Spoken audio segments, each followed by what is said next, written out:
How do you find investments that fit these criteria?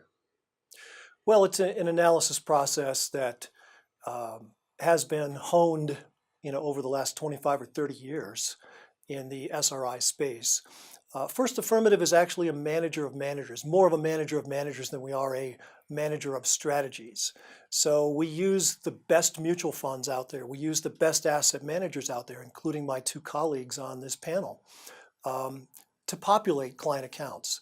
So we'll take a client account and diversify it across different investment strategies, which typically are different managers, to create a properly diversified portfolio that's designed to both achieve the financial goals of the client while reflecting both their risk tolerance as well as their values or their priorities for society at large. Is this a serious form of investing?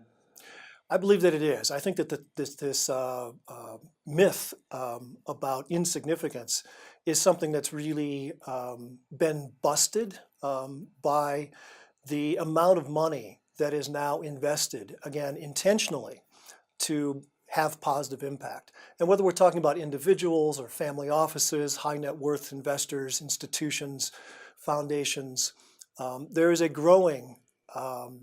rising tide, if you will, that is about ready to wash over, every shore of this myth of insignificance. The U.S. SIF, the Forum for Sustainable and Responsible Investing, is currently conducting their 2014 Trends Report research.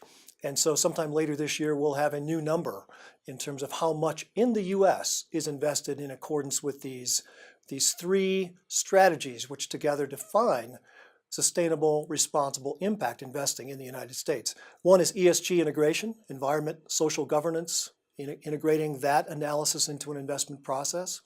The second is community impact investing. In other words, what are we doing intentionally to have dramatic and meaningful and measurable impact on communities in this country and around the world? And the other one, which is really important, especially to our clients, is share owner advocacy or engagement. And that's where we're not just voting our proxies, but we're filing proxy resolutions and we're encouraging companies, we're nudging and poking companies to be more responsible corporate citizens. They're already pretty good companies or we wouldn't own them in the first place. But everybody has room for improvement. And part of our strategy or part of the value that we add to the clients we serve is on their behalf to agitate with companies and encourage them to be even more responsible. I believe that at minimum, 10% of your current book of business, is interested in impact investing. I believe that each and every client that you currently have would appreciate a conversation that goes a little deeper. I think it's important for advisors to understand that there are already people that you're working with who would be interested in a more impactful way of investing, that would appreciate a conversation that helps them understand both how their money is working in the world in terms of the return that you're generating from the portfolio you're managing for them, as well as the impact that portfolio is having on the world. The conversation tends to deepen the relationship between the advisor and client, tends to make it much more difficult for the client to go somewhere else or for another advisor to take the client away from you, and also tends to generate more referrals from clients.